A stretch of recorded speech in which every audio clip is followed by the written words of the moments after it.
Saudações a todos.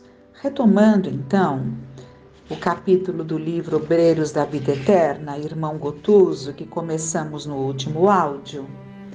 Dando sequência, nós estamos justamente falando daquela situação em que ele fala das tarefas da casa de Fabiano no plano espiritual, né? Da casa transitória Fabiano de Cristo,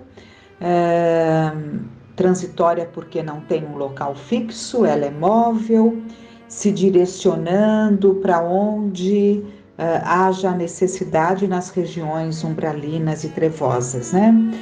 E falávamos justamente sobre a importância deste capítulo que nos leva a refletir sobre a situação do irmão Gotuso.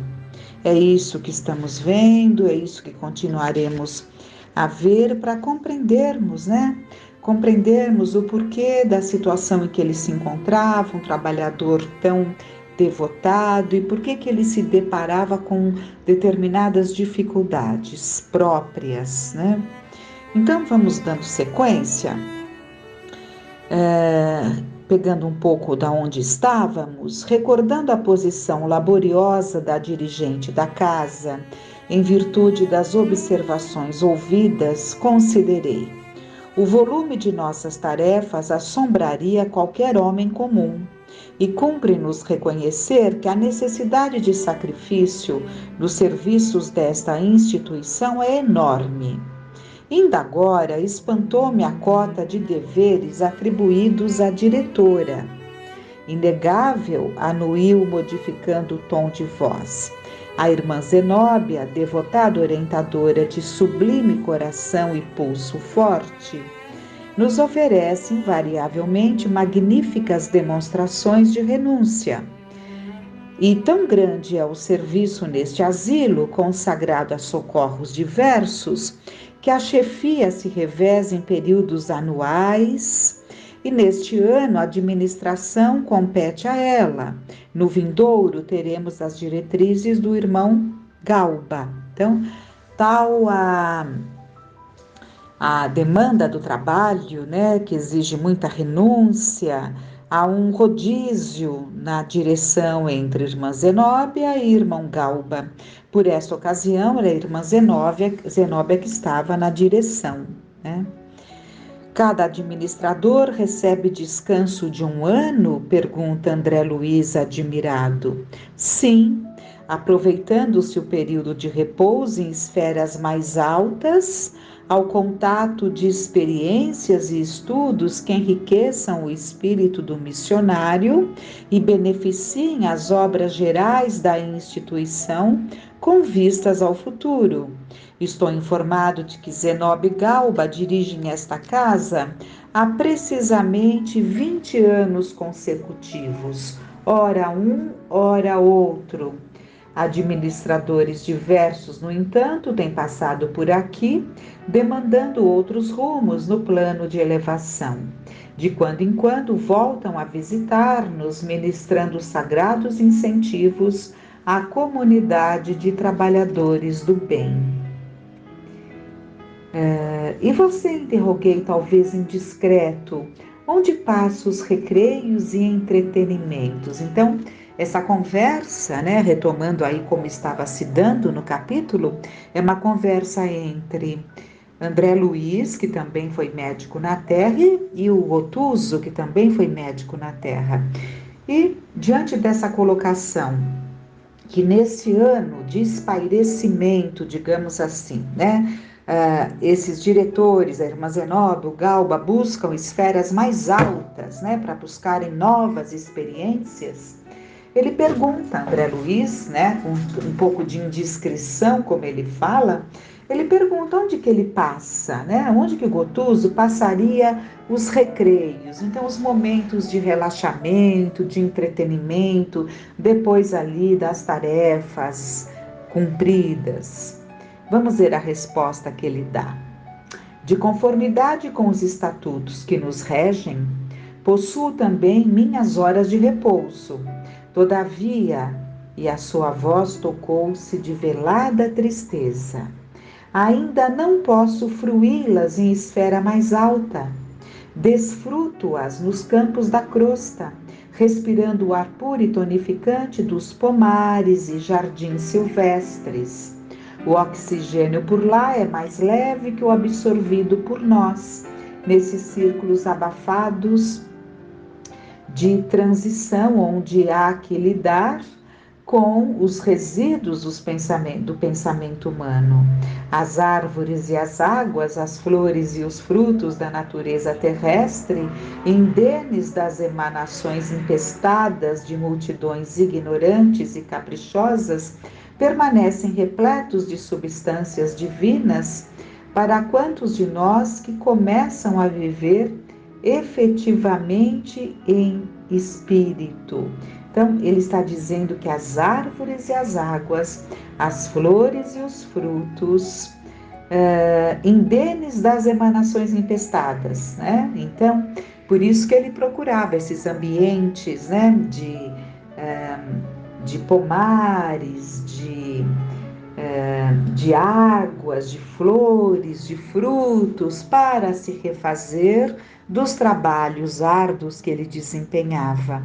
Por quê? A casa transitória, como vimos, ela fica nas regiões umbralinas, portanto, de um padrão vibratório bastante inferior, onde o ar é mais denso, né? O ar que se respira é mais denso que na crosta, aqui, né? Aqui, em ambientes apropriados, onde não há as emanações dos pensamentos das pessoas. Então, ele buscava esses locais afastados na crosta. E por que na crosta e não acima da onde ele estava? Porque acima dessa região umbralina, as regiões que se seguem são cada vez mais depuradas. Vai indo, é um processo.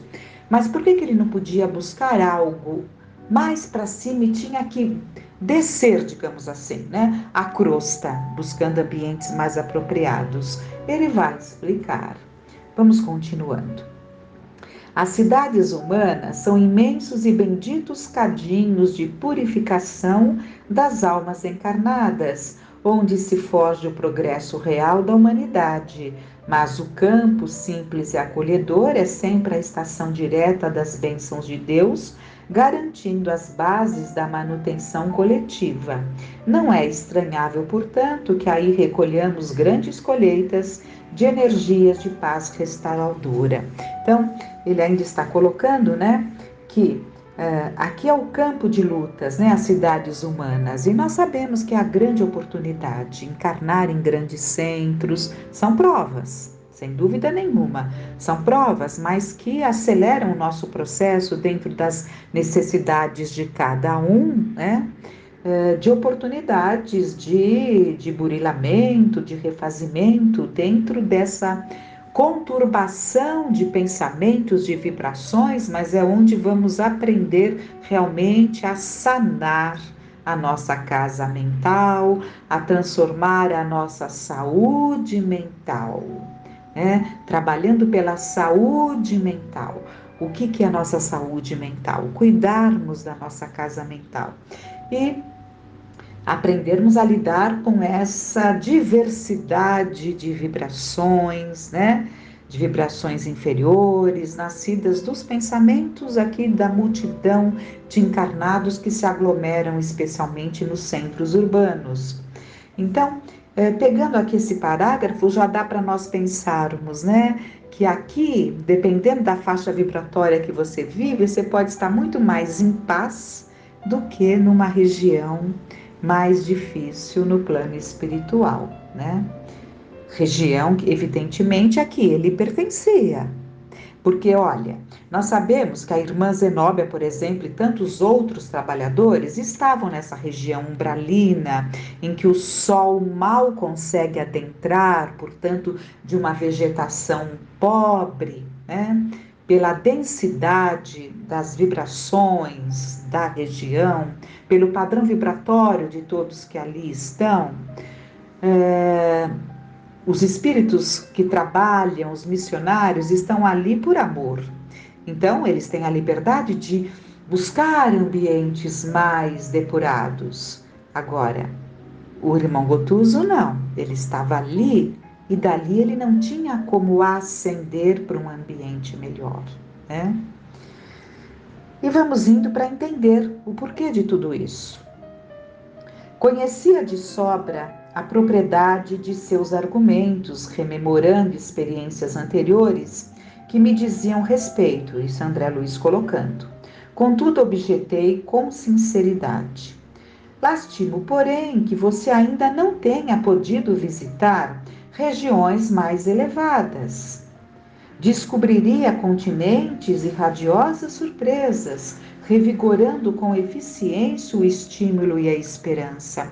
Vivências que André Luiz tinha, né? E ele lastimava que o Gotuso ainda não teria. E o Gotuso coloca: prometem-me para breve semelhante júbilo, acentuou resignadamente. Ouça, meu amigo, perguntei com afetuoso interesse. Qual a razão do adiamento? Poderia, por minha vez, interpor minha influência humilde no assunto? O companheiro, que se caracterizava por sadio otimismo desde a primeira palavra, deixou transparecer inquietante emoção. Fisionomia transtornada, seus olhos móveis e brilhantes nevoaram-se de pranto, dificilmente contido, e fixando-os, talvez no quadro interior das próprias reminiscências, Gotuso explicou-se com inflexão de amargura. Trago ainda a mente e o coração presos ao ninho doméstico que perdi com o corpo carnal. Então vamos ouvir bem agora o que ele vai nos passar, porque é essa situação íntima dele que determina essa condição. Então vamos ver o que se passa no íntimo dele. Trago ainda a mente e o coração presos ao ninho doméstico que perdi com o corpo carnal. Readaptei-me ao trabalho e por isso venho sendo aproveitado de algum modo em atividades úteis. Entretanto, ainda não me habituei com a morte e sofro naturalmente os resultados dessa desarmonia.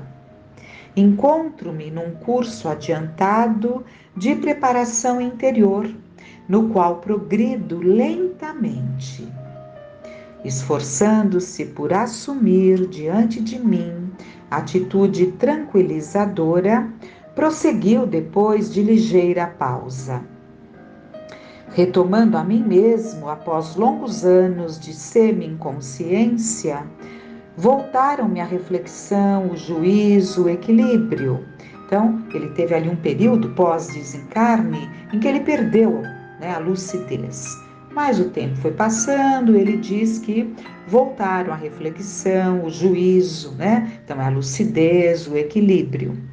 Ó, meu amigo, que saudades torturantes da minha casa feliz. Marília e os 2 filhos, então rapazes de curso ginasial, eram os únicos habitantes de meu pequeno paraíso doméstico. A medicina exercida desde cedo entre clientela abastada conferira-me extensos recursos financeiros. Vivíamos plenamente despreocupados entre as paredes acolhedoras e quentes de nosso ninho. Nenhum dissabor, nem a mais leve nuvem. Surgiu-nos a primeira dor com a positivação da pneumonia que me separou da esfera física. À primeira nota de sofrimento, mobilizamos o dinheiro e as relações afetivas inutilmente. Todas as circunstâncias favoráveis de ordem material quebraram-se frágeis perante a morte. Marília, porém, prometeu-me fidelidade constante até o fim. Então vejam aqui, vejam, ouçamos bem. A Marília, né, com o marido ali naquela condição, se despedindo, ela promete fidelidade constante até ao fim, selando o juramento com amargurosas e inesquecíveis lágrimas. Aproximava-me dos 50 anos, enquanto a querida esposa não ultrapassava os 36.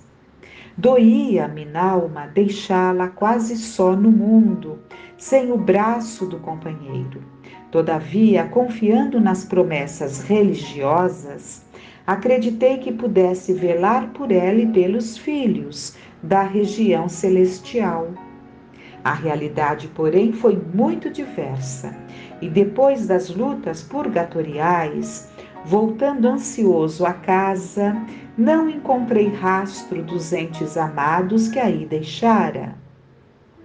Enquanto perseverava em doloroso sonambulismo, buscando socorro junto à religião, nunca pude voltar ao campo da família, porquanto antes do tentamen fui arrebatado em violento e escuro torvelinho que me situou em terrível paisagem de trevas e sofrimento indescritíveis. Então, quando ele se dá por si assim, ele busca. Sonambulismo, ele está se referindo a um processo que ele buscaria ali, né? O seu lar, né? Ele usou esse termo, trazendo ali aquela conotação do sonâmbulo, que não tem uma lucidez, né, de modo geral, né, uma lucidez mais aguda, mais aguçada, mas ele buscava, mesmo nesse estado, ele buscava ali a família e não havia conseguido, aí ele acaba caindo, como ele diz ali, nas regiões trevosas, né. No primeiro instante de libertação, todavia, fui surdo a toda espécie de ponderação. Rompi todos os obstáculos e, sequioso de afeto, encontrei-os enfim. Vamos dar uma parada para compreender. Tão logo ele recupera a lucidez depois daqueles anos de perturbação, né, na região umbralina, ele vai por vontade própria, embora todos os aconselhamentos, ele vai buscar a família. É quando a situação vai piorar muito, porque não havia o preparo. Ele estava indo buscar, achando que encontraria a família como ele havia deixado. Assim como André Luiz também, não é? Ele também viveu isso, nós já comentamos em outros momentos. Mas o André Luiz superou. Encontrar a família em outras condições, que para ele naquele momento foi como uma punhalada no coração, o fez crescer, o fez libertar-se, né? Ele cresceu em perdão, em compreensão. Já com Gotuso vai ser diferente. Então vamos prestando muita atenção nessas situações que nos trazem exemplos, né? Encontrou-os, enfim. A situação, no entanto, desconcertou-me. Primo Carlos, que sempre me invejara a abastança, insinuara-se em casa a título de proteger-me os interesses e desposou-me a companheira. Perturbou o futuro de meus filhos e dissipou-me os bens, entregando-se em seguida a criminosas aventuras comerciais. Quase voltei ao primitivo estado de desequilíbrio mental, ajuizando os acontecimentos imprevistos. Após prantear a posição dos meus rapazes, convertidos em agenciadores de maus negócios, encontrei Marília, justamente no dia imediato ao nascimento do segundo filhinho do casal. Então já estava com 4 filhos, né? Ajoelhei-me em soluços ao pé do leito humilde em que repousava e perguntei-lhe pelo patrimônio de paz que, ao partir, lhe depositara confiante nas mãos. A infeliz, fundamente desfigurada, não me identificou a presença nem me ouviu a voz, mas lembrou-se intensamente de mim. Contemplou o pequenino que dormia calmo e caiu em pranto convulsivo, provocando a presença de Carlos, declarando-se angustiada, nervosa. Quando vi chegar o invasor irascível e detestado, recuei, tomado de infinito horror. Não tive forças? Era isso que me aguardava após tamanha luta? Deveria conformar-me e abençoar os que me feriam? O quadro era excessivamente negro para mim. Em prejuízo de meu espírito, desfrutara uma existência regular com todos os desejos atendidos. Não me iniciara no ministério da tolerância, da paciência, da dor. E por este motivo, meus sofrimentos assumiram assustadoras proporções. Gotusa enxugou as lágrimas que lhe correram abundantemente dos olhos, e em vista da impressão forte que o seu pranto me causava, terminou. Quase 10 anos são decorridos e minha mágoa continua tão viva como na primeira hora. Ficam essas reflexões. Entendamos que ele reconheceu que uma vida era o ninho doméstico. Fiquemos atentos nesses últimos segundos que temos. Fiquemos atentos. Esse fechar-nos, né, ali de uma forma egoísta nas paredes domésticas, sem abrirmos mais esse leque, nos torna muito fechados, egoístas, imaturos e despreparados. Foi o que aconteceu com ele, como ele fala, ele não tinha sido iniciado no trabalho íntimo da tolerância, da paciência, da dor, porque no seu lar ele encontrava ali uma harmonia muito grande. Né? A prova era justamente sair desse ninho gostoso, agradável. Mas ele, por fechar-se, ele não se proporcionou oportunidades de aprendizado. Então, fiquemos com essas reflexões e que fiquemos em paz.